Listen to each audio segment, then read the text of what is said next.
அத்தியாயம் 7. சூரா அல்-அஅராஃப். சிகரங்கள். அளவற்ற அருளாளனும் நிகரற்ற அன்புடையனுமாகிய அல்லாஹ்வின் திருப்பெயரால் துவங்குகின்றேன். அலிஃப் லாம்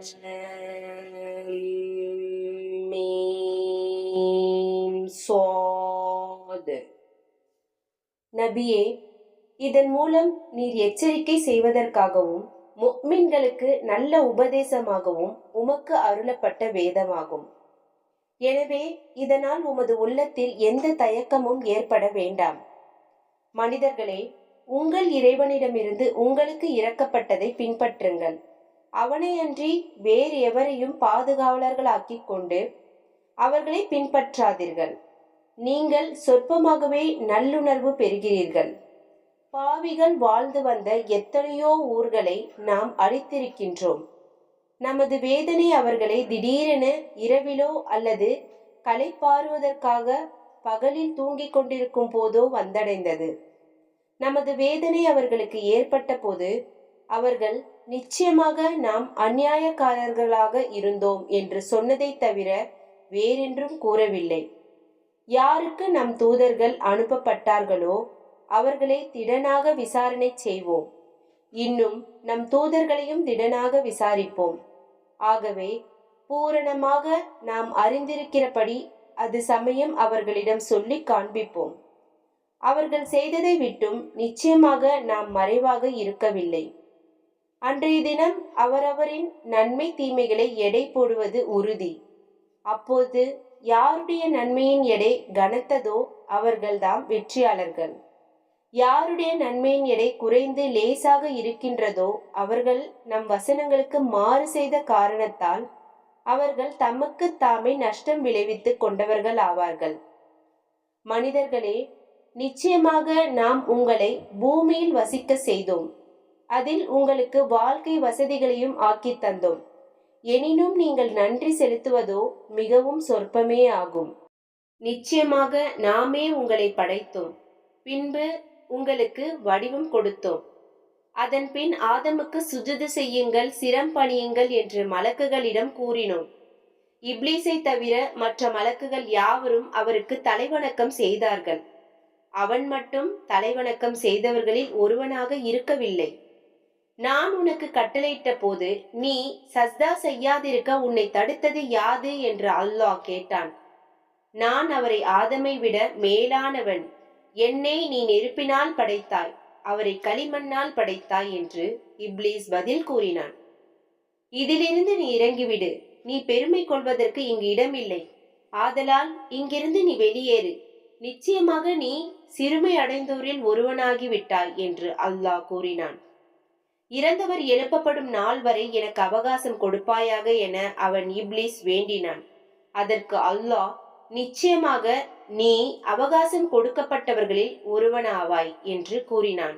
அதற்கு இப்லீஸ், நீ என்னை வழிகெட்டவனாக வெளியேற்றி விட்டதன் காரணத்தால் ஆதமுடைய சந்ததியரான அவர்கள் உன்னுடைய நேரான பாதையில் செல்லாது தடுப்பதற்காக அவ்வழியில் உட்கார்ந்து கொள்வேன் என்று கூறினான். பின், நிச்சயமாக நான் அவர்கள் முன்னும் அவர்கள் பின்னும் அவர்கள் வலப்பக்கத்திலும் அவர்கள் இடப்பக்கத்திலும் வந்து அவர்களை வழிகெடுத்து கொண்டிருப்பேன். ஆதலால் நீ அவர்களில் பெரும்பாலோரை உனக்கு நன்றி செலுத்துவோர்களாக காண மாட்டாய் என்று கூறினான். அதற்கு இறைவன், நீ நிந்திக்கப்பட்டவனாகவும் வெறுட்டப்பட்டவனாகவும் இங்கிருந்து வெளியேறிவிடு. அவர்களில் உன்னை பின்பற்றுவோரையும் உங்கள் யாவரையும் கொண்டு நிச்சயமாக நரகத்தை நிரப்புவேன் என்று கூறினான்.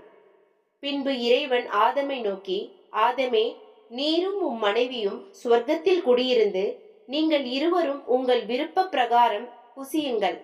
ஆனால் இந்த மரத்தை மட்டும் நெருங்காதீர்கள். அப்படி செய்தால் நீங்கள் இருவரும் அநியாயம் செய்தவர்கள் ஆவீர்கள் என்று அல்லாஹ் கூறினான். எனினும் அவ்விருவருக்கும் மறைந்திருந்த அவர்களுடைய உடலை மானத்தை அவர்களுக்கு வெளிப்படுத்தும் பொருட்டு ஷைத்தான் அவ்விருவரின் உள்ளங்களில் தவறான எண்ணங்களை ஊசலாடச் செய்தான். அவர்களை நோக்கி, அதன் கனியை நீங்கள் புசித்தால் நீங்கள் இருவரும் மலக்குகளாய் விடுவீர்கள் அல்லது இச்சுவனப்பதியில் என்றென்றும் தங்கிவிடுவீர்கள் என்பதற்காகவே அன்றி வேறெதற்கும் இந்த மரத்தை விட்டும் உங்களை உங்கள் இறைவன் தடுக்கவில்லை என்று கூறினான். நிச்சயமாக நான் உங்கள் இருவருக்கும் நற்போதனை செய்பவனாக இருக்கின்றேன் என்று சத்தியம் செய்து கூறினான். இவ்வாறு அவன் அவ்விருவரையும் ஏமாற்றி அவர்கள் தங்கள் நிலையிலிருந்து கீழே இறங்கும்படி செய்தான்.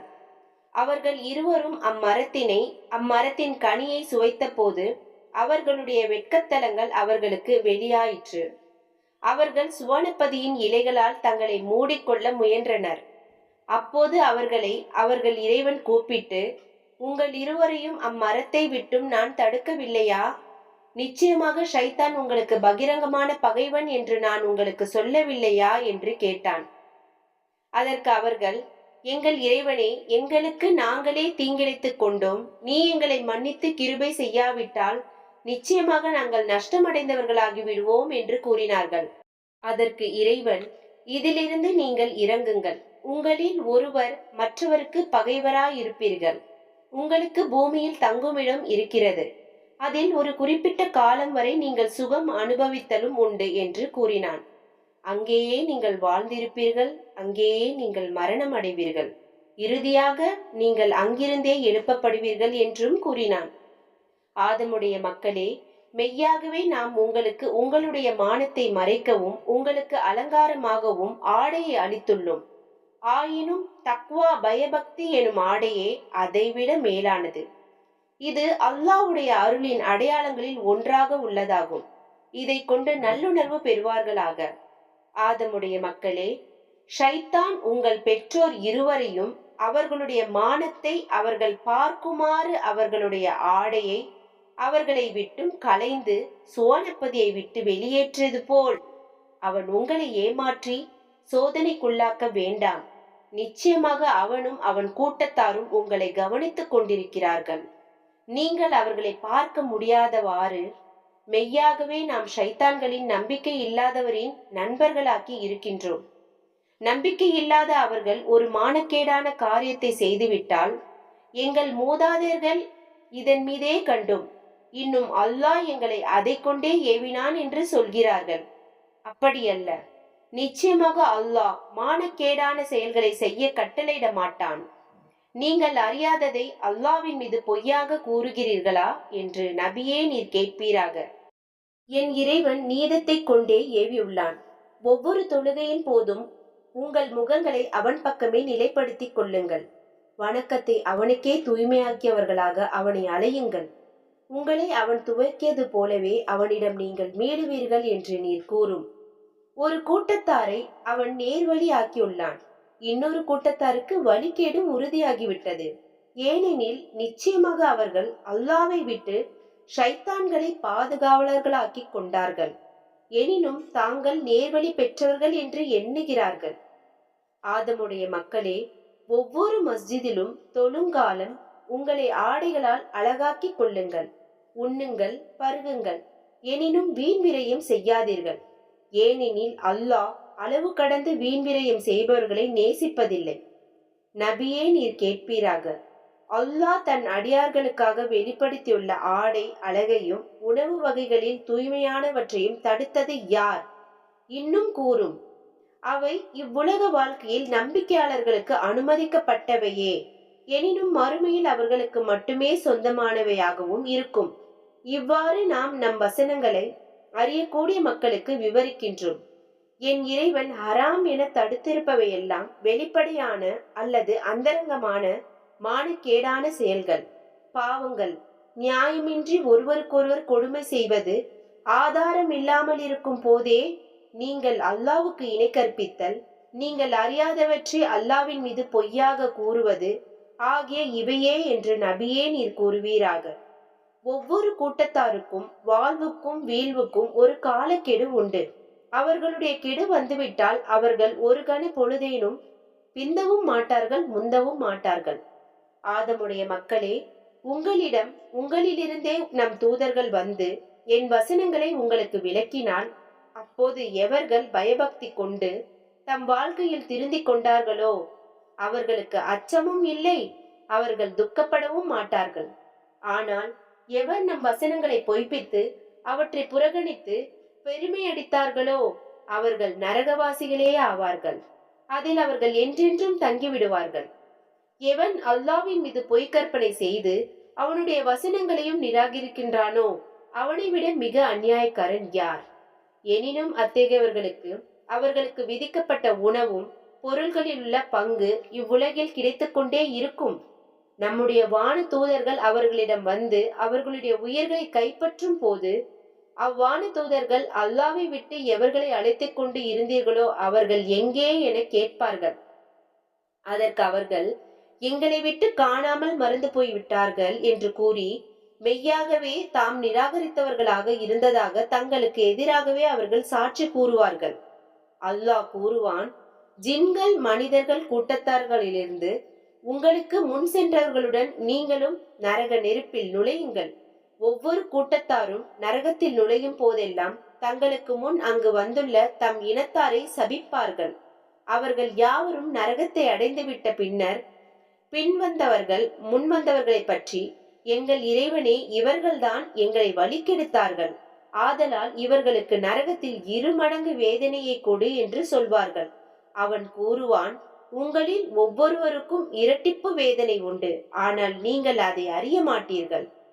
அவர்களில் முன்வந்தவர்கள் பின்வந்தவர்களை நோக்கி, எங்களை விட உங்களுக்கு யாதொரு மேன்மையும் கிடையாது, ஆதலால் நீங்களாகவே சம்பாதித்துக் கொண்ட தீவினையின் காரணமாக நீங்களும் 2 மடங்கு வேதனை அனுபவிங்கள் என்று கூறுவார்கள். எவர்கள் நம் வசனங்களை பொய்ப்பித்து இன்னும் அவற்றை புறக்கணித்து பெருமையடித்தார்களோ நிச்சயமாக அவர்களுக்கு வானத்தின் அருள்வாயில்கள் திறக்கப்பட மாட்டா. மேலும் ஊசியின் காதில் ஒட்டகம் நுழையும் வரையில் அவர்கள் சுவனப்பதியில் நுழைய மாட்டார்கள். இவ்வாறே குற்றம் செய்பவர்களுக்கு கூலி கொடுப்போம். அவர்களுக்கு நரகத்தில் நெருப்பு விரிப்புகளும் போர்த்திக் கொள்வதற்கு அவர்களுக்கு மேலே நெருப்பு போர்வைகளும் உண்டு. இன்னும் இவ்வாறே அநியாயம் செய்பவர்களுக்கு நாம் கூலி கொடுப்போம்.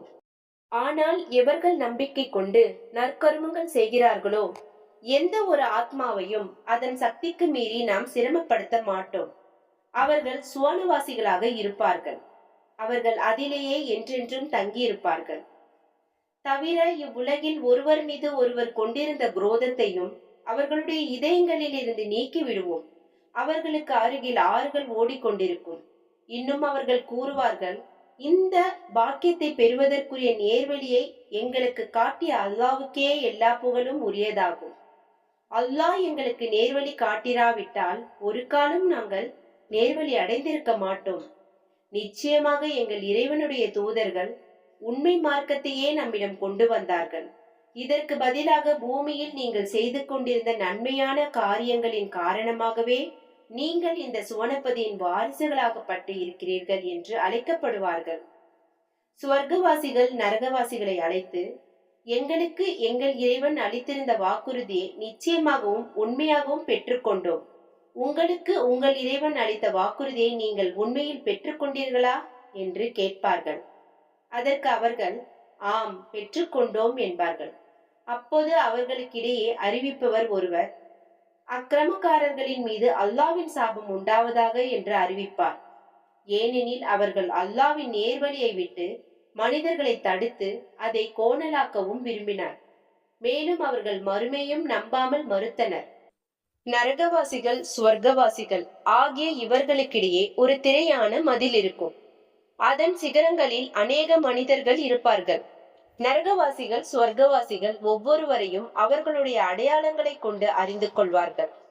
அவர்கள் சுவர்க்கவாசிகளை அழைத்து, சலாமுன் அலைக்கும், உங்கள் மீது சாந்தியும் சமாதானமும் உண்டாகுக என்று கூறுவார்கள். அவர்கள் இன்னும் சொர்க்கத்தில் நுழையவில்லை. அவர்கள் அதில் நுழைய ஆவலுடன் இருக்கின்றார்கள். அவர்களுடைய பார்வைகள் நரகவாசிகளின் பக்கம் திருப்பப்பட்டால் அவர்கள், எங்கள் இறைவனே, எங்களை இந்த அக்கிரமக்காரர்களுடனே ஆக்கிவிடாதே என்று கூறுவார்கள். சிகரங்களில் இருப்பவர்கள் சில மனிதர்களை அவர்கள் அடையாளங்களால் அறிந்து கொண்டு அவர்களை கூப்பிட்டு கூறுவார்கள், நீங்கள் உலகத்தில் சேமித்து வைத்திருந்தவையும் நீங்கள் பெருமையடித்துக் கொண்டிருந்தவையும் உங்களுக்கு பலனளிக்கவில்லையே. அல்லாஹ் இவர்களுக்கு அருள் புரிய மாட்டான் என்று நீங்கள் சத்தியம் செய்து கொண்டிருந்தீர்களே. அவர்கள் இவர்கள்தானே. என்று சுவனவாசிகளை சுட்டி காண்பித்து, நீங்கள் சுவனப்பதியில் நுழையுங்கள், உங்களுக்கு எவ்வித பயமும் இல்லை, நீங்கள் துக்கப்படவும் மாட்டீர்கள் என்று கூறுவார்கள். நரகவாசிகள் சுவர்க்கவாசிகளை அழைத்து, தண்ணீரில் கொஞ்சமேனும் அல்லது அல்லாஹ் உங்களுக்கு அளித்துள்ள உணவில் சிறிதேனும் எங்களுக்கு கொடுங்கள் என கேட்பார்கள். அதற்கு அவர்கள், நிச்சயமாக அல்லாஹ் இவ்விரண்டையும் காஃபிர்கள் மீது தடுத்து ஹராமாக்கி விட்டான் என்று கூறுவார்கள். ஏனென்றால் அவர்கள் தங்களுடைய மார்க்கத்தை வீணாகவும் விளையாட்டாகவும் எடுத்துக்கொண்டார்கள். இன்னும் அவர்களை இவ்வுலக வாழ்க்கை மயக்கிவிட்டது. எனவே அவர்கள் நம் வசனங்களை நிராகரித்து இந்த இறுதி நாளின் சந்திப்பை மறந்து விட்டது போன்று இன்று நாம் அவர்களை மறந்து விடுகிறோம். நிச்சயமாக நாம் அவர்களுக்கு ஒரு வேதத்தை கொடுத்தோம். அதை நாம் பூரண ஞானத்தை கொண்டு விளக்கி உள்ளோம். அது நம்பிக்கை கொள்ளும் மக்களுக்கு நேர்வழியாகவும் அருளாகவும் இருக்கிறது. இவர்கள் தங்களுக்கு எச்சரிக்கை செய்யப்பட்டு வந்த இறுதி அன்றி வேறு எதையும் எதிர்பார்க்கிறார்களா? அந்த தண்டனை நாள் வந்த பொழுது இதற்கு முன் அதனை முற்றிலும் மறைந்திருந்த இவர்கள், நிச்சயமாக எங்கள் இறைவனின் தூதர்கள் சத்திய வேதத்தையே கொண்டு வந்தனர், எங்களுக்கு பரிந்து பேசக்கூடியவர்கள் எவரும் இருக்கின்றனரா? அவ்வாறாயின் அவர்கள் எங்களுக்காக பரிந்து பேசட்டும், அல்லது நாங்கள் உலகிற்கு திருப்பி அனுப்பப்படுவோமா? அப்படியாயின் நாங்கள் முன் செய்து கொண்டிருந்த தீயவற்றை விட்டு வேறு நன்மைகளையே செய்வோம் என்று கூறுவார்கள். நிச்சயமாக அவர்கள் தமக்கு தாமே இழப்புக்கு ஆளாக்கி கொண்டார்கள். அவர்கள் கற்பனை செய்து வந்தவை அவர்களை விட்டு மறைந்துவிடும். நிச்சயமாக உங்கள் இறைவனாகிய அல்லாஹ் தான் 6 நாட்களில் வானங்களையும் பூமியையும் படைத்து பின் அர்ஷின் மீது தன் ஆட்சியை அமைத்தான். அவனே இரவை கொண்டு பகலை மூடுகிறான். அவ்விரவு பகலை வெகு விரைவாக பின்தொடர்கின்றது. இன்னும் சூரியனையும் சந்திரனையும் நட்சத்திரங்களையும் தன் கட்டளைக்கு ஆட்சிக்கு கீழ்ப்படிந்தவையாக படைத்தான். படைப்பும் ஆட்சியும் அவனுக்கே சொந்தமல்லவா? அகிலங்களுக்கெல்லாம் இறைவனாகிய அவற்றை படைத்து பரிபாலித்து பரிபக்குவப்படுத்தும் அல்லாவே மிகவும் பாக்கியமுடையவன். ஆகவே முஃமின்களே, உங்களுடைய இறைவனிடம் பணிவாகவும் அந்தரமாகவும் பிரார்த்தனை செய்யுங்கள். வரம்பு மீறியவர்களை நிச்சயமாக அவன் நேசிப்பதில்லை. மேலும் பூமியில் அமைதி உண்டாகி சீர்திருத்தம் ஏற்பட்ட பின்னர் அதில் குழப்பம் உண்டாக்காதீர்கள். அச்சத்தோடும் ஆசையோடும் அவனை பிரார்த்தியுங்கள். நிச்சயமாக அல்லாஹ்வின் அருள் நன்மை செய்வோருக்கு மிக சமீபத்தில் இருக்கின்றது. அவன்தான் மழை என்னும் தன்னுடைய அருளுக்கு முன் நற்செய்தியாக குளிர்ந்த காற்றுகளை அனுப்பி வைக்கின்றான். அவை கனத்த மேகங்களை சுமக்கலானதும் நாம் அவற்றை இறந்து கிடக்கும் வறண்ட பூமியின் பக்கம் ஓட்டிச் சென்று அதிலிருந்து மழையை பொழிய செய்கின்றோம். பின்னர் அதை கொண்டு எல்லா விதமான கனி வகை விளைச்சல்களையும் வெளிப்படுத்தியிருக்கின்றோம். இவ்வாறே நாம் இறந்தவர்களையும் எழுப்புவோம். எனவே இவற்றையெல்லாம் சிந்தித்து நீங்கள் நல்லுணர்வு பெறுவீர்களாக. ஒரே விதமான மழையை கொண்டே வளமான பூமி தன் இறைவன் கட்டளையை கொண்டு செழுமையான பயிர் பச்சைகளை வெளிப்படுத்துகிறது. ஆனால் கெட்ட கலர் நிலம் சொற்பமான விளைச்சலையே வெளிப்படுத்துகின்றது. நன்றி செலுத்தும் மக்களுக்கு இவ்வாறே நம் வசனங்களை விவரிக்கின்றோம். நிச்சயமாக நாம் நூஹை அவருடைய கூட்டத்தாரிடம் அனுப்பி வைத்தோம். அவர் தம் கூட்டத்தாரிடம், என் கூட்டத்தாரே, அல்லாஹ்வையே வணங்குங்கள், உங்களுக்கு அவனன்றி வேறு நாயன் இல்லை. நிச்சயமாக நான் உங்களுக்கு வர இருக்கும் மகத்தான ஒரு நாளின் வேதனை பற்றி அஞ்சுகிறேன் என்று கூறினார். அவருடைய கூட்டத்தாரிலுள்ள தலைவர்கள், மெய்யாகவே நாங்கள் உம்மை பகிரங்கமான வழிகேட்டில்தான் திடமாக பார்க்கின்றோம் என்று கூறினார்கள். அதற்கு நூஹ், என் கூட்டத்தார்களே, என்னிடம் எந்த வழிகேடும் இல்லை. மாறாக அகிலங்களின் இறைவனாகிய அல்லாஹ்வின் தூதனாகவே நான் இருக்கின்றேன் என்று கூறினார். நான் என் இறைவனுடைய தூதையே உங்களுக்கு எடுத்து கூறி உங்களுக்கு நற்போதனையும் செய்கின்றேன். மேலும் நீங்கள் அறியாதவற்றை அல்லாஹ்விடமிருந்து நான் அறிகின்றேன் என்றும் கூறினார். உங்களை எச்சரிப்பதற்காகவும் நீங்கள் அஞ்சி நடப்பதற்காகவும் உங்களுக்கு அருள் புரியப்பட வேண்டும் என்பதற்காகவும் உங்களை சேர்ந்த ஒரு மனிதர் மீது உங்கள் இறைவனிடமிருந்து நற்போதனை உங்களுக்கு வருவதை பற்றி நீங்கள் ஆச்சரியப்படுகிறீர்களா? அப்போதும் அவர்கள் அவரை பொய்யர் எனவே கூறினர். எனவே நாம் அவரையும் அவருடன் இருந்தவர்களையும் கப்பலில் ஏற்றி காப்பாற்றினோம். இன்னும் நம் வசனங்களை பொய்யென கூறியவர்களை பிரளயத்தில் மூழ்கடித்தோம். நிச்சயமாக அவர்கள் உண்மை காண முடியா குருட்டு கூட்டத்தாராகவே இருந்தனர். இன்னும் ஆது கூட்டத்தாரிடம் அவர்களுடைய சகோதரர் ஹூதை நபியாக அனுப்பி வைத்தோம். அவர், என் சமூகத்தாரே, நீங்கள் அல்லாவையே வணங்குங்கள். அவனையன்றி உங்களுக்கு வேறு நாயன் இல்லை. நீங்கள் அவனுக்கு அஞ்சி பேணி நடக்க வேண்டாமா என்று கேட்டார். அவருடைய சமூகத்தாரில் நிராகரித்தவர்களின் தலைவர்கள் அவரை நோக்கி, நிச்சயமாக நாங்கள் உம்மை மடமையில் மூழ்கி கிடப்பவராகவே காண்கின்றோம். மேலும் நிச்சயமாக நாம் உம்மை பொய்யர்களில் ஒருவராக கருதுகிறோம் என்று கூறினார்கள். அதற்கு அவர், என் சமூகத்தாரே, எந்த மடமையும் என்னிடம் இல்லை. மாறாக அகிலங்களின் இறைவனாகிய அல்லாவின் தூதன் ஆவேன் என்று கூறினார். நான் என் இறைவனுடைய தூதையே உங்களிடம் எடுத்து கூறுகின்றேன். மேலும் நான் உங்களுக்கு நம்பிக்கையான உபதேசியாகவும் இருக்கின்றேன் என்று கூறினார். உங்களுக்கு அச்சமூட்டி எச்சரிக்கை செய்வதற்காக உங்களிலுள்ள ஒரு மனிதருக்கு உங்கள் இறைவனிடமிருந்து நற்போதனை வந்துள்ளது பற்றி நீங்கள் ஆச்சரியப்படுகிறீர்களா?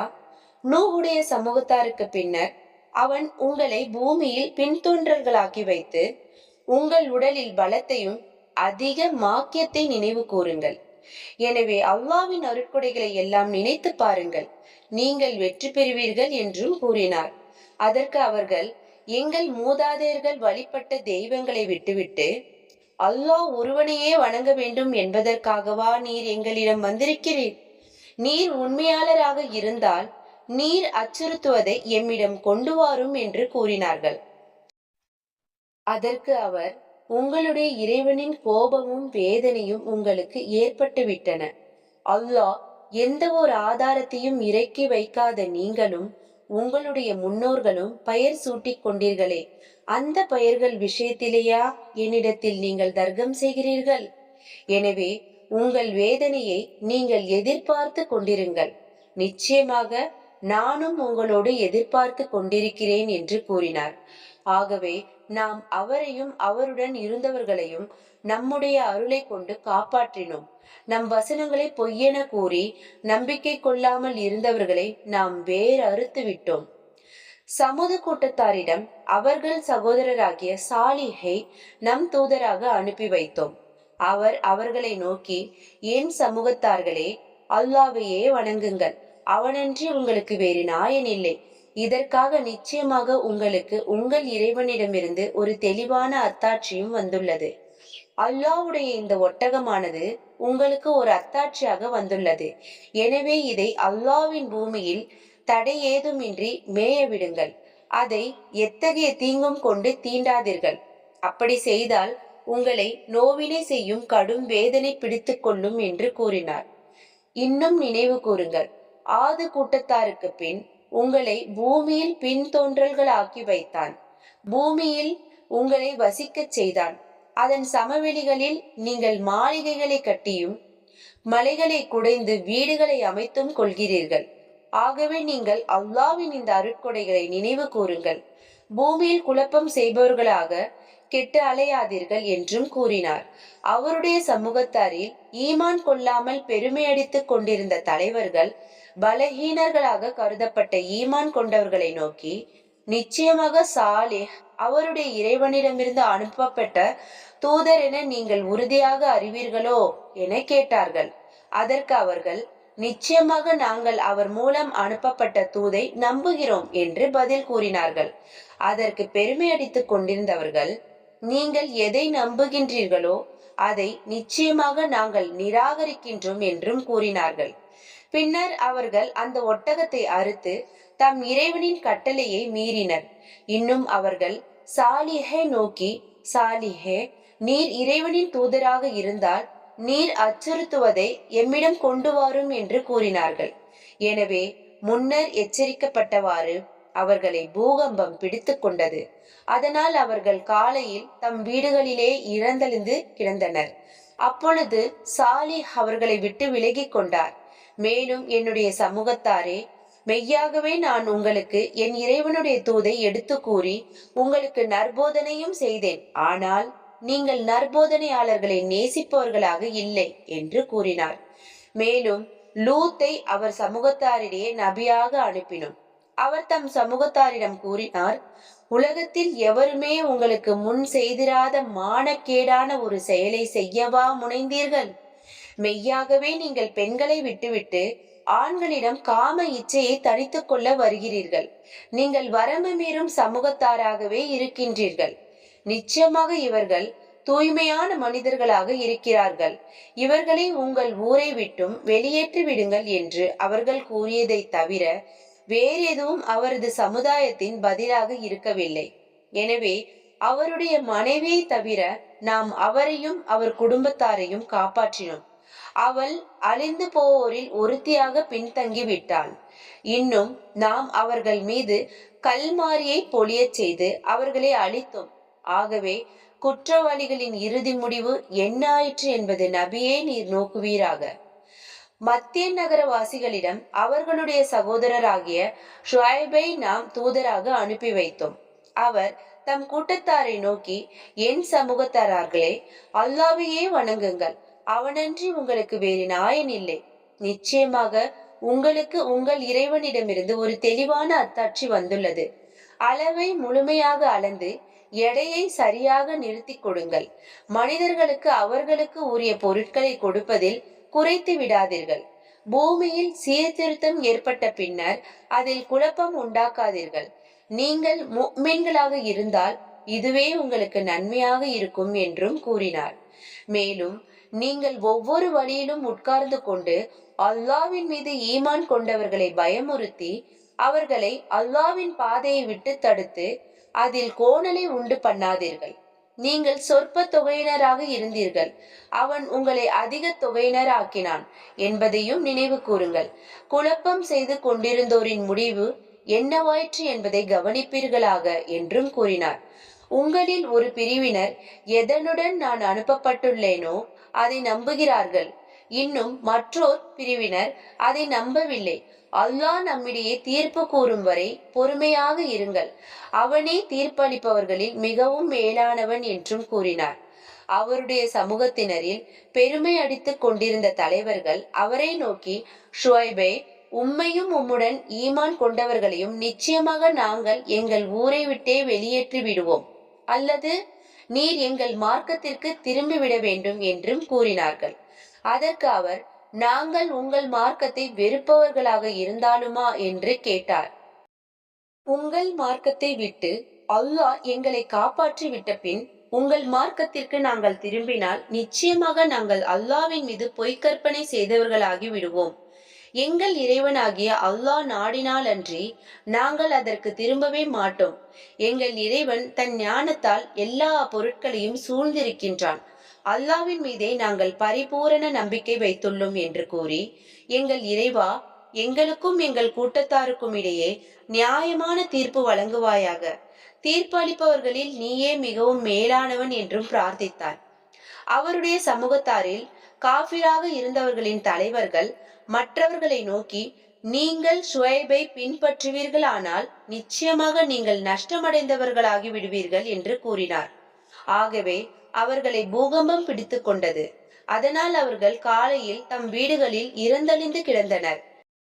ஷுஐபை பொய்ப்பித்தவர்கள் தம் வீடுகளில் ஒரு பொழுதும் வாழ்ந்திராதவர்களைப் போல் ஆகிவிட்டனர்.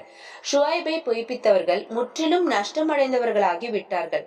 இதனால் ஷுஐப் அவர்களை விட்டு விலகி கொண்டார்.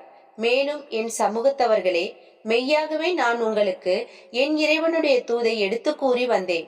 உங்களுக்கு நற்போதனையும் செய்தேன். ஆனால் நிராகரிக்கும் மக்களுக்காக நான் எவ்வாறு கவலைப்படுவேன் என்று அவர் கூறினார்.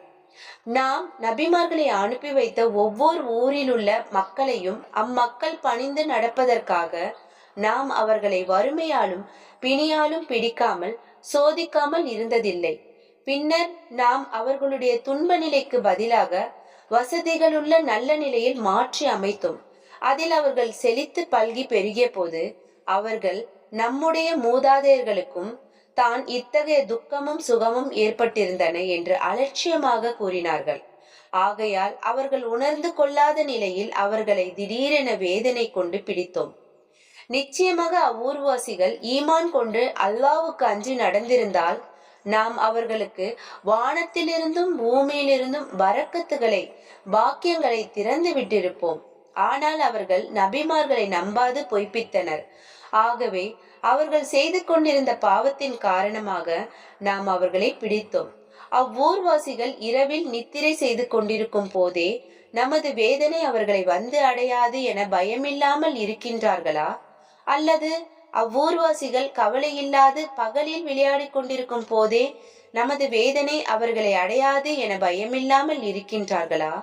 அல்லாவின் சூழ்ச்சியிலிருந்து அவர்கள் அச்சம் தீர்ந்து விட்டார்களா? நஷ்டவாளிகளான மக்களை தவிர வேறு எவரும் அல்லாவின் சூழ்ச்சியிலிருந்து அச்சம் தீர்ந்து இருக்க மாட்டார்கள்.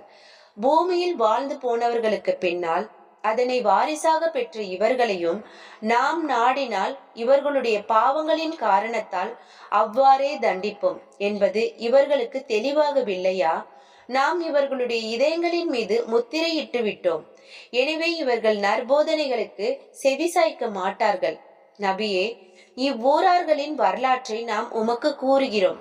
நிச்சயமாக அவர்களின் தூதர்கள் அவர்களிடம் தெளிவான அத்தாட்சிகளை கொண்டு வந்தார்கள். எனினும் அவர்கள் முன்னால் பொய்யாக்கி கொண்டிருந்த காரணத்தினால் நம்பிக்கை கொள்பவர்களாக இல்லை. இவ்வாறே அல்லாஹ் காஃபிர்களின் இதயங்கள் மீது முத்திரையிட்டு விடுகிறான். அவர்களில் பெரும்பாலோருக்கு வாக்குறுதியை நிறைவேற்றும் தன்மை இருப்பதாக நாம் காணவில்லை. அன்றியும் அவர்களில் பெரும்பாலோரை பாவிகளாகவே கண்டோம். அவர்களுக்கு பிறகு மூசாவை நம் அத்தாட்சிகளிடம் ஃபிரௌனிடத்தில் அவனுடைய தலைவர்களிடத்திலும் நாம் அனுப்பி வைத்தோம்.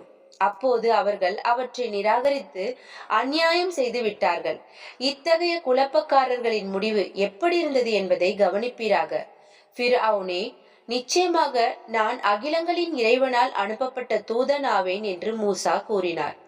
அல்லாவின் மீது உண்மையை தவிர வேறு எதுவும் கூறாமல் இருப்பது என் மீது கடமையாகும். உங்களுடைய இறைவனிடமிருந்து உங்களுக்கு தெளிவான அத்தாட்சிகளை கொண்டு வந்திருக்கின்றேன். ஆகவே இஸ்ரவேலர்களை என்னுடன் அனுப்பிவை என்றும் அவர் கூறினார். அதற்கு அவன், நீர் அத்தாட்சிகளை கொண்டு வந்திருப்பிறானால் நீர் உண்மையாளராக இருப்பின் அதை கொண்டு வாரும் என்று கூறினார். அப்போது மூசா தம் கைத்தடியை எறிந்தார். உடனே அது ஒரு பெரிய பாம்பாகிவிட்டது. மேலும் அவர் தம் கையை வெளியே எடுத்தார். உடனே அது பார்ப்பவர்களுக்கு பளிச்சிடும் வெண்மையானதாக இருந்தது. ஃபிரௌனின் சமூகத்தாரை சேர்ந்த தலைவர்கள், இவர் நிச்சயமாக திறமை மிக்க சூனியக்காரரே என்று கூறினார்கள். அதற்கு ஃபிரௌன், இவர் உங்களை உங்களுடைய நாட்டை விட்டும் வெளியேற்ற நாடுகிறார். எனவே இதை பற்றி நீங்கள் கூறும் யோசனை யாது என்று கேட்டான். அதற்கு அவர்கள், அவருக்கும் அவருடைய சகோதரருக்கும் சிறிது தவணையை கொடுத்துவிட்டு பல பட்டினங்களுக்கு சூனியக்காரர்களை திரட்டி கொண்டு வருவோரை அனுப்பி வைப்பீராக.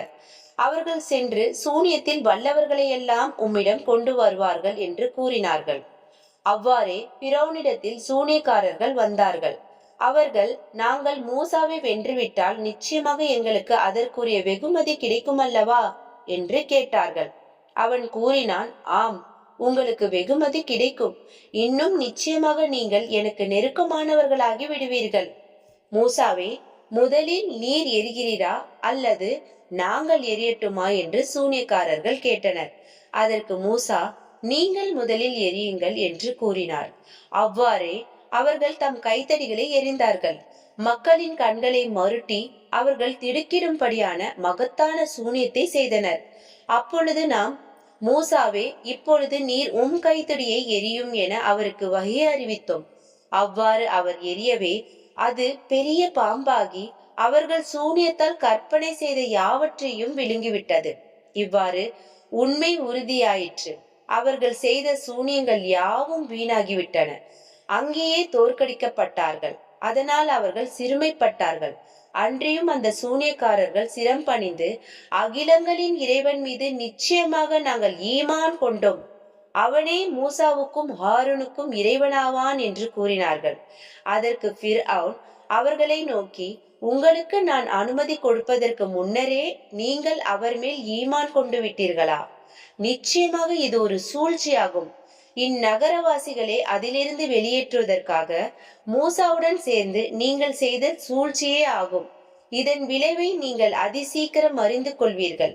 நிச்சயமாக நான் உங்கள் கைகளையும் கால்களையும் மாறு கை மாறு கால் வாங்கி உங்கள் யாவரையும் சிலுவையில் அறைந்து கொன்று விடுவேன் என்று கூறினான். அதற்கு அவர்கள், அவ்வாறாயின் நிச்சயமாக நாங்கள் எங்கள் இறைவனிடம்தான் திரும்பி செல்வோம், எனவே இதை பற்றி எங்களுக்கு கவலை இல்லை என்று கூறினார்கள். எங்களுக்கு எங்கள் இறைவனிடமிருந்து வந்துள்ள அத்தாட்சிகளை நாங்கள் நம்பினோம் என்பதற்காகவே நீ எங்களை பழிவாங்குகிறாயா என்று கூறி, எங்கள் இறைவனே, எங்கள் மீது பொறுமையையும் உறுதியையும் பொழிவாயாக, முஸ்லிம்களாக உனக்கு முற்றிலும் வழிபட்டவர்களாக எங்களை ஆக்கி எங்கள் ஆத்மாக்களை கைப்பற்றிக் கொள்வாயாக என பிரார்த்தித்தனர். அதற்கு ஃபிரௌனின் சமூக தலைவர்கள் அவனை நோக்கி, மூசாவும் அவருடைய சமூகத்தாரும் பூமியில் குழப்பம் உண்டாக்கி உம்மையும் உம் தெய்வங்களையும் புறக்கணித்து விடும்படி நீர் அவர்களை விட்டு வைப்பீரா என்று கேட்டார்கள். அதற்கு அவன், அவ்வாறென்று நாம் அவர்களுடைய ஆண் மக்களை வெட்டி கொன்றுவிட்டு அவர்களை சிறுமைப்படுத்துவதற்காக அவர்களுடைய பெண் மக்களை மட்டும் உயிருடன் வாழ விடுவோம்.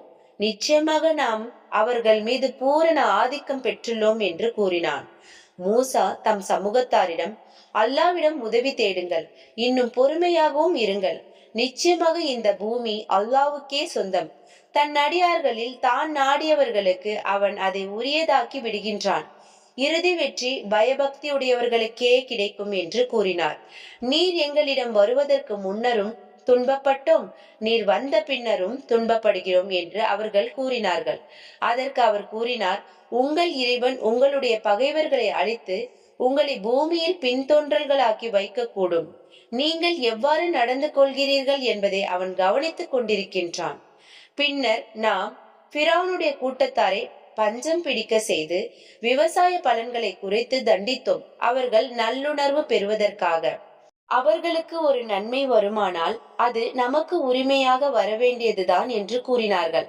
ஆனால் அவர்களுக்கு ஒரு கெடுதி ஏற்படுமானால் அது மூசாவினாலும் அவருடன் இருப்பவர்களாலும் வந்த பீடை என்பார்கள். அறிந்து கொள்ளுங்கள், அவர்களுடைய இந்த துர்பாக்கியம் எல்லாம் அல்லாவிடமிருந்தே வந்துள்ளது. எனினும் அவர்களில் பெரும்பாலோர் இதனை அறிந்து கொள்வதில்லை. அவர்கள் மூசாவிடம், நீர் எங்களை வசியப்படுத்த எவ்வளவு அத்தாட்சிகளை கொண்டு வந்த போதிலும் நாங்கள் உம்மை நம்பக்கூடியவர்களாக இல்லை என்று கூறினார்கள். ஆகவே அவர்கள் மீது கன மலையையும் வெட்டுக்கிளியையும் பேனையையும் தவளைகளையும் இரத்தத்தையும் தெளிவான அத்தாட்சிகளாக ஒன்றன் பின் ஒன்றாக அனுப்பி வைத்தோம். ஆனால் அவர்கள் பெருமேடித்து குற்றம் புரியும் சமூகத்தாராகவே ஆகியிருந்தனர். தங்கள் மீது வேதனை ஏற்பட்ட போதெல்லாம் அவர்கள், மூசாவே, உம் இறைவன் உமக்கு அளித்திருக்கும் வாக்குறுதியின்படி எங்களுக்காக பிரார்த்தனை செய்வீராக. எங்களை விட்டும் இவ்வேதனையை நீர் நீக்கிவிட்டால் நிச்சயமாக நாங்கள் உம் மீது நம்பிக்கை கொண்டு இஸ்ரவேலர்களை உம்முடன் மேலும் நிச்சயமாக அனுப்பிவிடுகிறோம் என்று கூறினார்கள். அவர்கள் அடைந்துவிடக்கூடிய ஒரு தவணை வரை வேதனையை அவர்களை விட்டும் நாம் நீக்கிய போது அவர்கள் மாறு செய்தே வந்தனர். ஆகவே அவர்கள் நம் அத்தாட்சிகளை பொருட்படுத்தாமல் அவற்றை பொய்ப்பித்துக் கொண்டிருந்ததால் அவர்களை கடலில் மூழ்கடித்து அவர்களிடம் நாம் பழிவாங்கினோம். எனவே எவர்கள் சக்தி குறைந்தவர்களாக கருதப்பட்டார்களோ அந்த இஸ்ரவேலர்களை கிழக்கிலும் மேற்கிலும் உள்ள நிலப்பகுதிகளின் அதிபதிகள் ஆக்கினோம். இன்னும் அவற்றிலே பெரும் பாக்கியங்களையும் அளித்தோம். இஸ்ராயலின் மக்கள் பொறுமையாகவும் உறுதியாகவும் இருந்த காரணத்தால் அவர்கள் மீது உம் இறைவனுடைய அழகிய வாக்கு பரிபூரணமாகி நிறைவேறிற்று. மேலும் ஃபிரௌனும் அவனுடைய சமூகத்தாரும் உண்டு பண்ணிருந்தவற்றையும் கட்டியிருந்த மாட மாளிகைகளையும் நாம் தரைமட்டமாக்கி விட்டோம். நாம் இஸ்ராயலின் சந்ததியினரை கடலை கடந்து அழைத்து சென்ற போது தங்களுக்குரிய விக்கிரகங்களை ஆராதனை செய்து கொண்டிருந்த ஒரு கூட்டத்தார் அருகே அவர்கள் சென்றார்கள். உடனே அவர்கள், மூசாவே, அவர்களிடம் இருக்கும் கடவுள்களைப் போல் நமக்கும் நீங்கள் ஒரு கடவுளை ஆக்கி தருவீர்களாக என்று வேண்டினார். நிச்சயமாக நீங்கள் ஒரு அறிவில்லாத கூட்டத்தாராக இருக்கின்றீர்கள் என்று மூசா அவர்களிடம் கூறினார். நிச்சயமாக இந்த மக்கள் ஈடுபட்டிருக்கும் மார்க்கம் அழியக்கூடியது. இன்னும் அவர்கள் செய்பவை யாவும் முற்றிலும் வீணானவையே என்றும் கூறினார். அன்றியும் அல்லாஹ் அல்லாத ஒன்றையா நான் உங்களுக்கு இறைவனாக தேடி வைப்பேன்? அவனோ உங்களை உலகத்திலுள்ள எல்லா மக்களையும் விட மேன்மையாக்கி வைத்துள்ளான் என்றும் அவர் கூறினார். இன்னும் நினைவு கூறுங்கள், ஃபிர்அவுனின் கூட்டத்தாரிடமிருந்து நாம் உங்களை காப்பாற்றினோம். அவர்கள் உங்களுக்கு கொடிய வேதனைகளை கொடுத்து கொண்டிருந்தார்கள். அவர்கள் உங்கள் ஆண்மக்களை கொலை செய்துவிட்டு உங்களை சிறுமைப்படுத்துவதற்காக உங்கள் பெண் மக்களை உயிருடன் வாழவிட்டார்கள். இதில் உங்களுக்கு உங்கள் இறைவனிடமிருந்து ஒரு பெரும் சோதனை ஏற்பட்டிருந்தது. மூசாவுக்கு நாம் 30 இரவுகளை வாக்களித்தோம். பின்னர் மேலும் அதை 10 இரவுகளாக கொண்டு பூர்த்தியாக்கினோம். இவ்வாறாக அவருடைய இறைவன் வாக்களித்த காலக்கெடு 40 இரவுகளாக முழுமை பெற்றது. அப்போது மூசா தம் சகோதரர் ஹாரூனை நோக்கி, நீங்கள் என்னுடைய சமூகத்தாருக்கு என் கலிஃபாவாக இருந்து அவர்களை திருத்துவீர்களாக, குழப்பம் உண்டாக்குபவரின் வழியை பின்பற்றாதிருப்பீர்களாக என்று கூறினார். நாம் குறித்த காலத்தில் குறிப்பிட்ட இடத்தில் மூசா வந்தபோது அவருடைய இறைவன் அவருடன் பேசினான். அப்போது மூசா, என் இறைவனே, நான் உன்னை பார்க்க வேண்டும், எனக்கு உன்னை காண்பிப்பாயாக என்று வேண்டினார். அதற்கு அவன், மூசாவே, நீர் என்னை ஒரு காலம் பார்க்க முடியாது. எனினும் நீர் இந்த மலையை பார்த்து கொண்டிரும். அது தன் இடத்தில் நிலைத்திருந்தால் அப்போது நீர் என்னை பார்ப்பீர் என்று கூறினான். ஆகவே அவருடைய இறைவன் அம்மலை மீது தன்னுடைய பேரொளியை தோற்றுவித்த போது அவன் அம்மலையை நொறுக்கி தூளாக்கி விட்டான். அப்போது மூசா மூர்ச்சியாகி கீழே விழுந்து விட்டார். அவர் தெளிவடைந்ததும், இறைவா, நீ மிகவும் பரிசுத்தமானவன், நான் உன்னிடம் மன்னிப்பு கோருகிறேன், ஈமான் கொண்டவர்களில் நான் முதன்மையானவனாக இருக்கின்றேன் என்று கூறினார். அதற்கு அவன், மூசாவே, நிச்சயமாக நான் உம்மை என் தூதுவத்தை கொண்டும் உம்முடன் நேரில் நான் பேசியதை கொண்டும் உம்மை மனிதர்களிலிருந்து மேலானவராக இக்காலை தேர்ந்து எடுத்துள்ளேன். ஆகவே நான் உமக்கு கொடுத்ததை உறுதியாக பிடித்துக் கொள்ளும். எனக்கு நன்றி செலுத்துபவர்களில் ஒருவராகவும் இருப்பீராக என்று கூறினான். மேலும் நாம் அவருக்கு பலகைகளில் ஒவ்வொரு விஷயம் பற்றிய நல்ல உபதேசங்களையும் கட்டளைகளையும் ஒவ்வொன்றை பற்றிய விளக்கங்களையும் எழுதி அவற்றை உறுதியாக பற்றி பிடிப்பீராக. இன்னும் உம்முடைய சமூகத்தாரை அவற்றில் அழகானவற்றை எடுத்துக் கொள்ளுமாறு கட்டளையிடுவீராக. அதிசீக்கிரம் பாவிகளின் தங்குமிடத்தை நான் உங்களுக்கு காட்டுவேன் என்று கூறினான். எவ்வித நியாயமும் இன்றி பூமியில் பெருமை அடித்து நடப்பவர்களை என் கட்டளைகளை விட்டும் திருப்பி வைத்து விடுவேன். அவர்கள் எல்லா அத்தாட்சிகளையும் கண்ட போதிலும் அவற்றை நம்ப மாட்டார்கள். அவர்கள் நேர்வழியை கண்டால் அதனை தங்களுக்குரிய வழி என ஏற்றுக்கொள்ள மாட்டார்கள். ஆனால் தவறான வழியை கண்டால் அதனை தங்களுக்கு நேர்வழி என எடுத்துக் கொள்வார்கள். ஏனெனில் அவர்கள் நம் அத்தாட்சிகளை பொய்யென கூறினார்கள், இன்னும் அவற்றை புறக்கணித்தும் இருந்தார்கள்.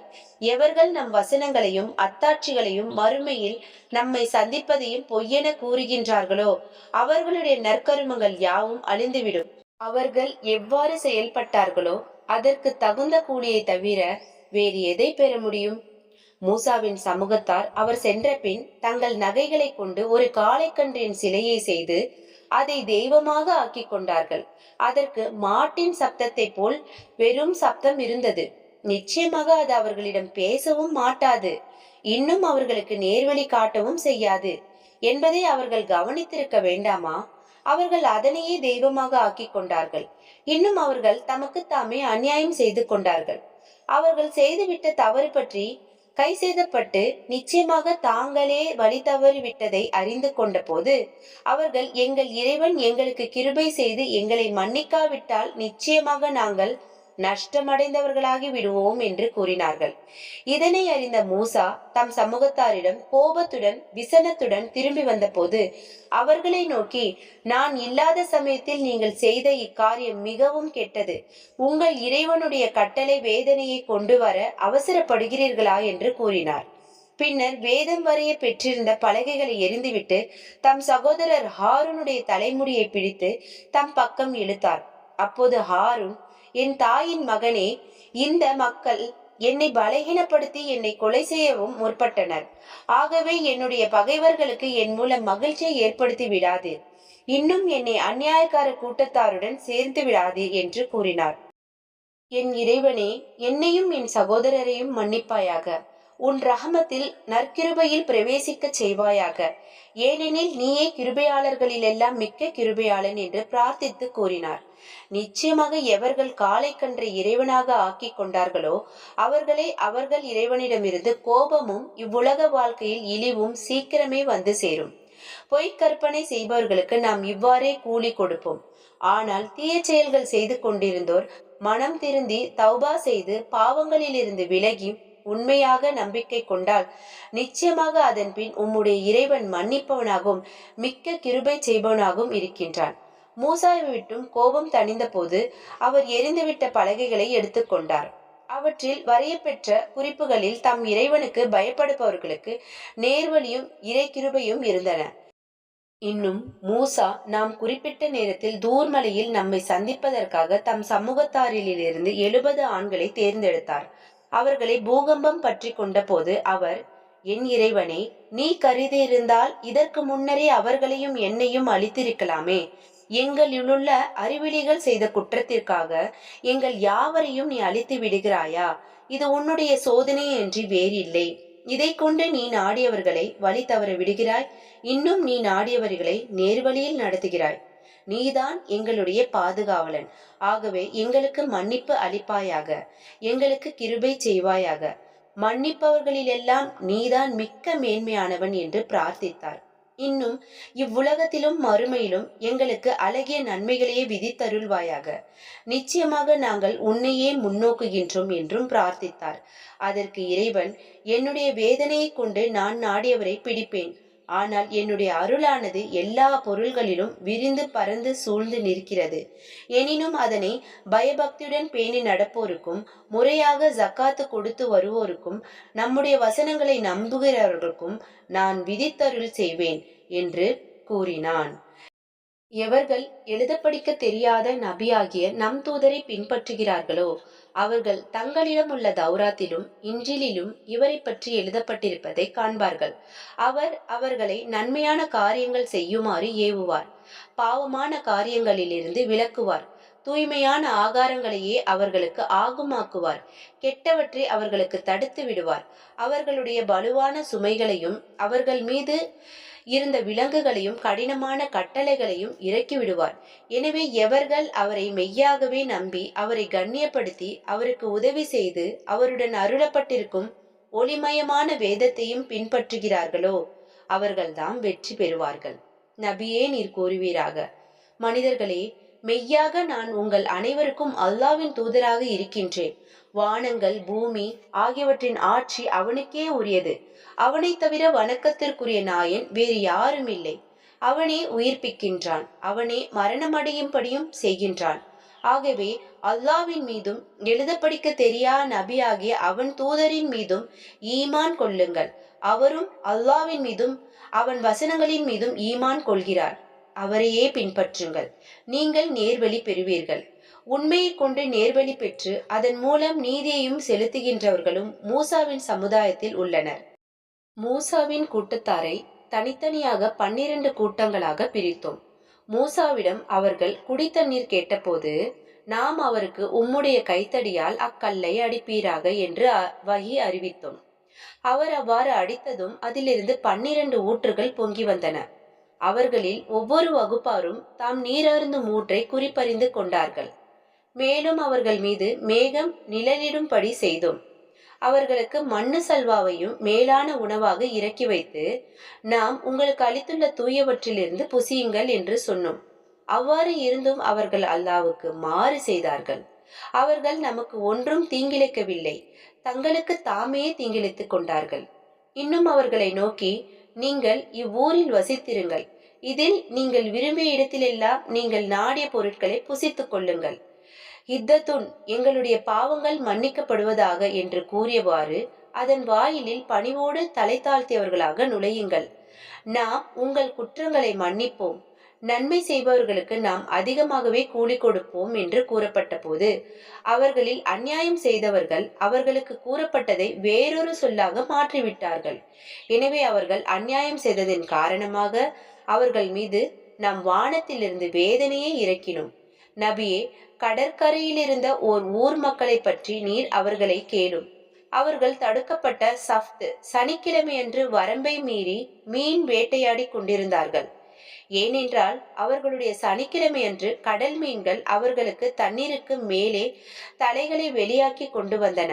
ஆனால் சனிக்கிழமை அல்லாத நாட்களில் அவர்களிடம் அவ்வாறு வெளியாக்கி வருவதில்லை. அவர்கள் செய்து கொண்டிருந்த பாவத்தின் காரணமாக அவர்களை நாம் இவ்வாறு சோதனைக்கு உள்ளாக்கினோம். அவ்வூரில் இருந்த நல்லடியார் சிலர் அறிவுரை சொன்னபோது அவர்களில் சிலர், அல்லாஹ் எவர்களை அழிக்கவோ அல்லது கடினமான வேதனைக்குள்ளாக்கவோ நாடி இருக்கிறானோ அந்த கூட்டத்தார்களுக்கு நீங்கள் ஏன் உபதேசம் செய்கிறீர்கள் என்று கேட்டார்கள்.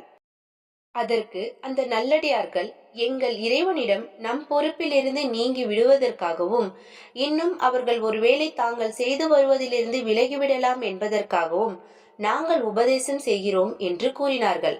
அவர்கள் எது குறித்து உபதேசிக்கப்பட்டார்களோ அதனை அவர்கள் மறந்துவிட்ட போது அவர்களை தீமையை விட்டு விலக்கி கொண்டிருந்தவர்களை நாம் காப்பாற்றினோம். வரம்பு மீறி அக்கிரமம் செய்து கொண்டிருந்தவர்களுக்கு அவர்கள் செய்து வந்த பாவத்தின் காரணமாக கடுமையான வேதனையை கொடுத்தோம். தடுக்கப்பட்டிருந்த வரம்பை அவர்கள் மீறிவிடவே நீங்கள் இழிவடைந்த குரங்குகளாகி விடுங்கள் என்று அவர்களுக்கு நாம் கூறினோம். நபியே, அவர்களுக்கு கொடிய வேதனை கொடுக்கக்கூடியவர்களையே அவர்கள் மீது ஆதிக்கம் செலுத்துமாறு கியாம நாள் வரை நாம் செய்வோம் என்று உங்கள் இறைவன் அறிவித்ததை அவர்களுக்கு நினைவூட்டுவீராக. நிச்சயமாக இறைவன் தண்டனை அளிப்பதில் தீவிரமானவன். ஆனால் நிச்சயமாக அவன் மிகவும் மன்னிப்பவனாகவும் கிருபையுடையவனாகவும் இருக்கின்றான். அவர்களை நாம் பூமியில் பல பிரிவினராக சிதறி திரியுமாறு ஆக்கிவிட்டோம். அவர்களில் நல்லவர்களும் இருந்தார்கள், அதுவல்லாத கெட்டவர்களும் இருக்கிறார்கள்.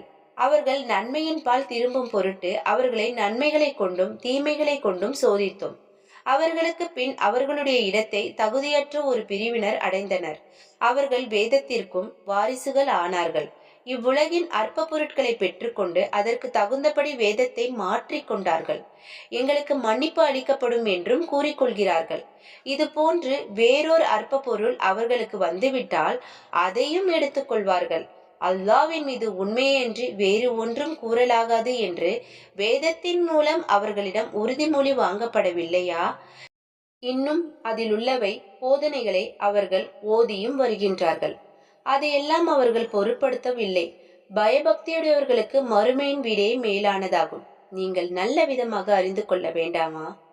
எவர்கள் வேதத்தை உறுதியாக பற்றி பிடித்துக் கொண்டு தொழுகையும் நிலைநிறுத்துகிறார்களோ அத்தகைய நல்லோர்களின் கூலியை நாம் நிச்சயமாக வீணாக்க மாட்டோம். நாம் சினாய் மலையை அவர்களுக்கு மேல் முகட்டை போல் உயர்த்தினோம். அப்போது அவர்கள் அது தங்கள் மீது விழுந்து விடுமோ என்று எண்ணிய போது நாம் அவர்களை நோக்கி, நாம் உங்களுக்கு கொடுத்த வேதத்தை பலமாக பிடித்து கொள்ளுங்கள், அதில் உள்ளவற்றை சிந்தியுங்கள், நீங்கள் பயபக்தியுடையோர் ஆகலாம் என்று கூறினோம். இறைவன் ஆதமுடைய மக்களின் முதுகுகளிலிருந்து அவர்களுடைய சந்ததிகளை வெளியாக்கி அவர்களை தங்களுக்கே சாட்சியாக வைத்து, நான் உங்களுடைய இறைவன் அல்லவா என்று கேட்டதற்கு அவர்கள், மெய்தான், நாங்கள் சாட்சி கூறுகிறோம் என்று கூறியதை அவர்களுக்கு நினைவூட்டுவீராக.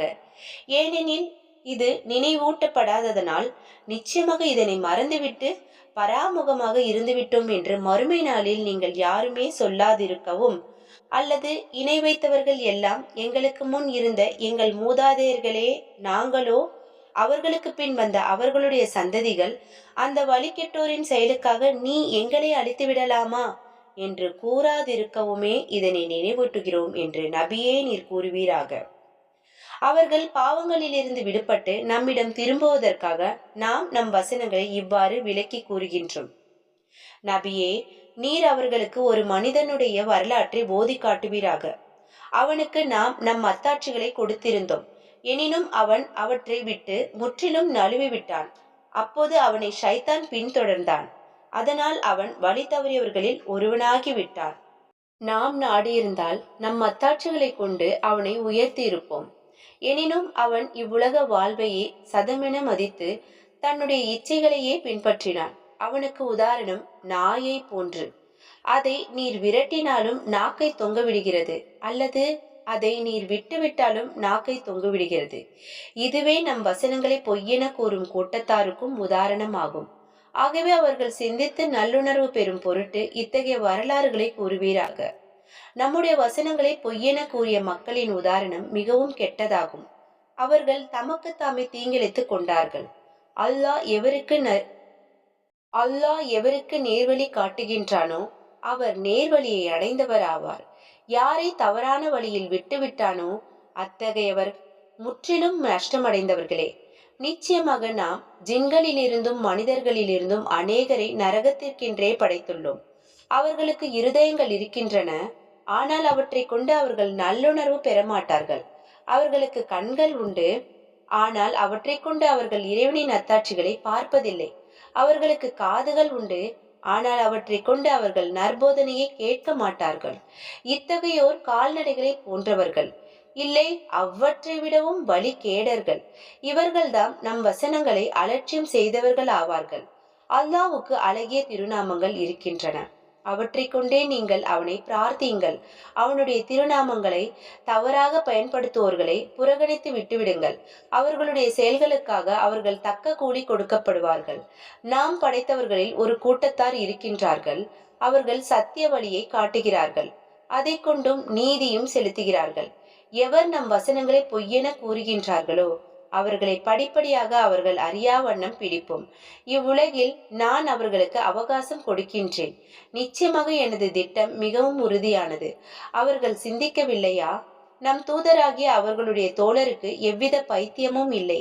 அவர் பகிரங்கமான அச்சமூட்டி எச்சரிக்கை செய்வரின்றி வேறில்லை. வானங்கள் பூமி இவற்றின் ஆட்சியும் அல்லாஹ் படைத்திருக்கும் மற்ற பொருட்களையும் அவர்கள் நோட்டமிடவில்லையா?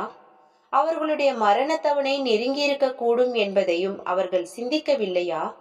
இதற்கு பின்னர் எந்த விஷயத்தை தான் அவர்கள் ஈமான் கொள்ளப் போகிறார்கள்? எவர்களை அல்லாஹ் தவறான வழியில் விட்டுவிடுகிறானோ அவர்களை நேரான வழியில் செலுத்த எவராலும் முடியாது. அவன் அவர்களை தவறான வழியிலே தட்டழியுமாறு விட்டுவிடுகிறான்.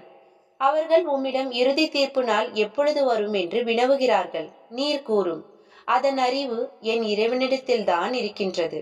அது வரும் நேரத்தை அவனை தவிர வேறு எவரும் வெளிப்படுத்த இயலாது. அது வானங்களிலும் பூமியிலும் பெரும் வலுவாக சம்பவமாக நிகழும். திடுக்கூறாக அது உங்களிடம் வரும்.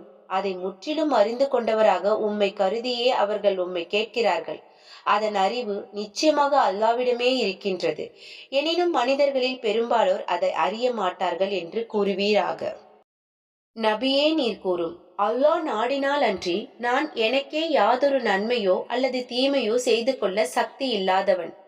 மறைந்திருப்பவற்றை நான் அறிபவனாக இருந்தால் நன்மைகளை அதிகமாக தேடிக்கொண்டிருப்பேன். அந்நிலையில் எவ்விதமான தீங்கும் என்னை தீண்டிராது. நம்பிக்கை கொள்ளும் மக்களுக்கு நான் அச்சமூட்டி எச்சரிக்கை செய்பவனும் நன்மாராயம் கூறுபவனுமே அன்றி வேறில்லை. அவனே உங்களை ஒரே மனிதரிலிருந்து படைத்தான். அவருடன் கூடி இணைந்து வாழ்வதற்காக அவருடைய துணைவியை அவரிலிருந்தே படைத்தார். அவன் அவளை நெருங்கிய போது அவள் லேசான கர்ப்பவதி ஆனாள். பின்பு அதனை சுமந்து நடமாடி கொண்டிருந்தாள். பின்பு அது வலுவாகவே அவர்கள் இருவரும் தம்மிருவரின் இறைவனிடம், இறைவனே, எங்களுக்கு நீ நல்ல சந்ததியை கொடுத்தால் நிச்சயமாக நாங்கள் இருவரும் நன்றி உள்ளவர்களாக இருப்போம் என்று பிரார்த்தித்து கொண்டிருந்தனர். அவர்களுக்கு அவர்கள் விருப்பப்படி நல்ல குழந்தையை அவன் கொடுத்தவுடன் அவர்களுக்கு அவன் கொடுத்ததில் அவ்விருவரும் அவனுக்கு இணைகளை கற்பிக்கின்றனர். இவர்கள் இணை வைப்பதை விட்டும் அல்லாஹ் தூய்மையானவன். எந்த பொருளையும் படைக்க இயலாதவற்றையா இவர்கள் அல்லாஹ்வுக்கு இணையாக்குகிறார்கள்? இன்னும் அவர்களோ அல்லாஹ்வினாலேயே படைக்கப்பட்டவர்கள் ஆயிற்றே. அவர்கள் இவர்களுக்கு எத்தகைய உதவியும் செய்ய சக்தியற்றவர்களாக இருக்கின்றனர். அது மாத்திரமல்ல, அவர்கள் தமக்குத்தாமே உதவி செய்து கொள்ளவும் சக்தியற்றவர்கள். இந்த முஷ்ரிக்குகளை நீங்கள் நேர்வழிக்கு அழைத்தாலும் உங்களை அவர்கள் பின்பற்ற மாட்டார்கள். நீங்கள் அவர்களை அழைப்பதும் அல்லது அலையாது வாய் மூடி இருப்பதும் உங்களுக்கு சமமே ஆகும். நிச்சயமாக அல்லாஹ்வை அன்றி எவர்களை நீங்கள் அழைக்கின்றீர்களோ அவர்களும் உங்களைப் போன்ற அடிமைகளே. நீங்கள் உண்மையாளர்களாக இருந்தால் நீங்கள் அவர்களை அழைத்து பாருங்கள், அவர்கள் உங்களுக்கு பதில் அளிக்கட்டும். அவர்களுக்கு நடக்கக்கூடிய கால்கள் உண்டா? அல்லது அவர்களுக்கு பிடிப்பதற்குரிய கைகள் உண்டா? அல்லது அவர்களுக்கு பார்க்கக்கூடிய கண்கள் தான் உண்டா? அல்லது அவர்களுக்கு கேட்கக்கூடிய காதுகள் உண்டா என்று நபியே நீர் கூறும். நீங்கள் இணை வைத்து வணங்கும் உங்கள் தெய்வங்களை எல்லாம் அழைத்து எனக்கு தீங்கு செய்திட சூழ்ச்சி செய்து பாருங்கள். இதில் எனக்கு சிறிதும் அவகாசம் கொடுக்காதீர்கள் என்று நிச்சயமாக என் பாதுகாவலன் அல்லாவே, அவனே வேதத்தை இறக்கி வைத்தான், அவனே நல்லாடியார்களை பாதுகாப்பவன் ஆவான். அவனையன்றி நீங்கள் யாரை பிரார்த்திக்கிறீர்களோ அவர்கள் உங்களுக்கு உதவி செய்யவும் தங்களுக்கு தாங்களே உதவி செய்து கொள்ளவும் சக்தி பெற மாட்டார்கள். நீங்கள் அவர்களை நேர்வழியின் பக்கம் அழைப்பீர்களானால் அவர்கள் கேட்க மாட்டார்கள். நபியே, அவர்கள் உம்மை பார்ப்பது போல் உமக்கு தோன்றும், ஆனால் அவர்கள் உம்மை பார்ப்பதில்லை. எனினும் நபியே, மன்னிப்பை கைக்கொள்வீராக, நன்மையை கடைபிடிக்குமாறு மக்களை ஏவுவீராக. மேலும் அறிவினர்களை புறக்கணித்து விடும். ஷைத்தான் ஏதாவதொரு தவறான எண்ணத்தை மனதில் ஊசலாட செய்து தவறு செய்ய உம்மை தூண்டினால் அப்போது அல்லாவிடம் பாதுகாப்பு தேடுவீராக. மெய்யாகவே அவன் செவி ஏற்பவனாகவும் யாவற்றையும் நன்கு அறிபவனாகவும் இருக்கின்றான். நிச்சயமாக எவர்கள் அல்லாவுக்கு அஞ்சுகிறார்களோ அவர்களுக்குள் ஷைத்தானிலிருந்து தவறான எண்ணம் ஊசலாடினால் அவர்கள் அல்லாவை நினைக்கின்றார்கள். அவர்கள் திடீரென விழிப்படைந்து ஷைத்தானின் சூழ்ச்சியை காண்கிறார்கள். ஆனால் ஷைத்தான்களின் சகோதரர்களோ அவர்களை வழிகேட்டிலேயே இழுத்துச் செல்வார்கள். அவர்கள் பாவத்தின் பாதையிலான தம் முயற்சியில் யாதொரு குறையும் செய்ய மாட்டார்கள். நீர் அவர்களின் விருப்பப்படி அவர்களிடம் ஒரு அத்தாட்சியை கொண்டு வராவிட்டால் நீர் இந்த அத்தாட்சியை ஏன் கொண்டு வரவில்லை என்று கேட்பார்கள். நீர் கூறும், நான் பின்பற்றுவதெல்லாம் என் இறைவனிடமிருந்து எனக்கு அறிவிக்கப்படுவதைதான். திருக்குர்ஆன் ஆகிய இது உங்கள் இறைவனிடமிருந்து வந்த அறிவொளியாகவும் நேர்வழியாகவும் நல்ல அருளாகவும் இருக்கின்றது நம்பிக்கை கொண்ட மக்களுக்கு. குர்ஆன் ஓதப்படும் போது அதனை நீங்கள் செவித்தாழ்த்தி கவனமாக கேளுங்கள். அப்பொழுது நிசப்தமாக இருங்கள். இதனால் நீங்கள் கிருபை செய்யப்படுவீர்கள். நபியே, நீர் மனதிற்குள் மிக்க பணிவோடும் அச்சத்தோடும் மெதுவாக உரத்த சப்தமின்றி காலையிலும் மாலையிலும் இறைவனின் திருநாமத்தை திக்ரு செய்து கொண்டு இருப்பீராக. அவனை மறந்து விட்டிருப்போரில் ஒருவராக நீர் இருக்க வேண்டாம். எவர்கள் உமது இறைவனிடத்தில் நெருங்கி இருக்கிறார்களோ அவர்கள் நிச்சயமாக பெருமை கொண்டு அவனை வணங்காமல் இருப்பதில்லை. மேலும் அவனுடைய புகழை கூறி துதித்து கொண்டும் அவனுடைய சிரவணக்கம் சஜ்தா செய்து கொண்டும் இருக்கின்றனர்.